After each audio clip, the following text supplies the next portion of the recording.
everybody. My name is Jennifer Ramirez, and I am an entrepreneur, author, blogger, and founder of Rise. Rise is a nonprofit organization that empowers women to be the ultimate versions of themselves, no matter what adversities they have faced in the past. We provide personal and professional development workshops, as well as women empowerment events.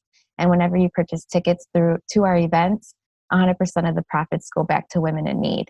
The vision of Rise is to provide single mothers who want to go to college with tuition assistance with childcare and with supplies, and also providing domestic and sexual abuse survivors with therapy and counseling free of charge. I feel that in order to be the ultimate version of yourself, you have to overcome your personal adversities. So I believe in counseling and therapy to get you there, to be that ultimate version of yourself. And we just empower women to make their own dreams come true. And we have a good community of women who are all supportive, like-minded, and who just want to see each other succeed, and who support and cheer each other on. I would really like to encourage everybody to support the Undergraduate Women's Network. I think they're an awesome group of ladies. I went to go speak to them a couple months ago, and they were so nice and so supportive. When I was coming out, they're giving me high fives on my way out. It was really nice. So I think they're a great group of women. I think that it's really important, especially as a woman in business, to make those connections right now while you're in college and getting your education. And then, once you guys all graduate, you will probably link back up later on in life and help each other, collaborate, and it's going to be great. So also, I was a part of the Women in Business event.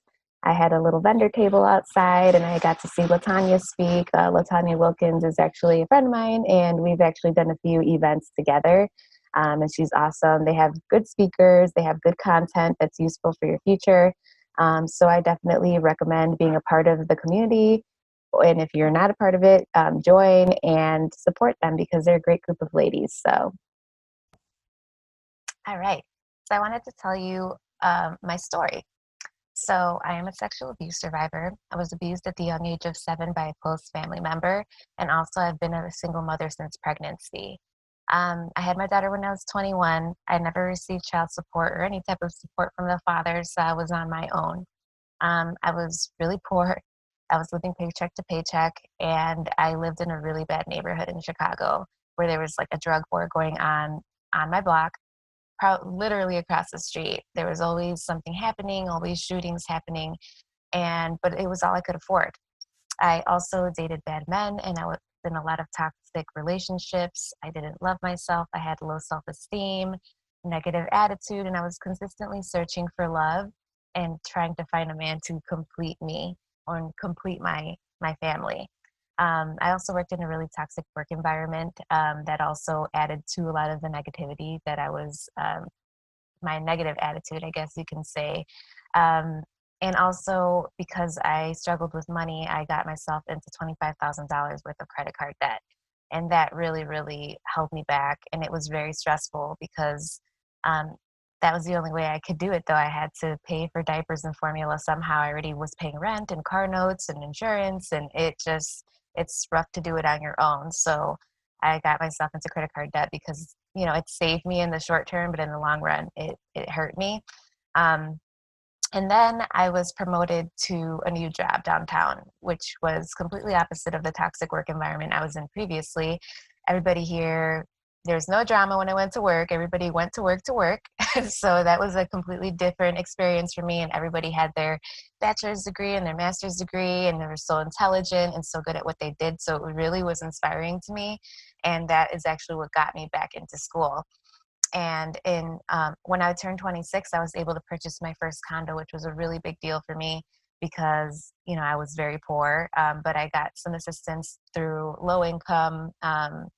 The organization is called Neighborhood Lending Services. It's a service in the city of Chicago for low-income families that want to become home owners. So that actually really helped me out.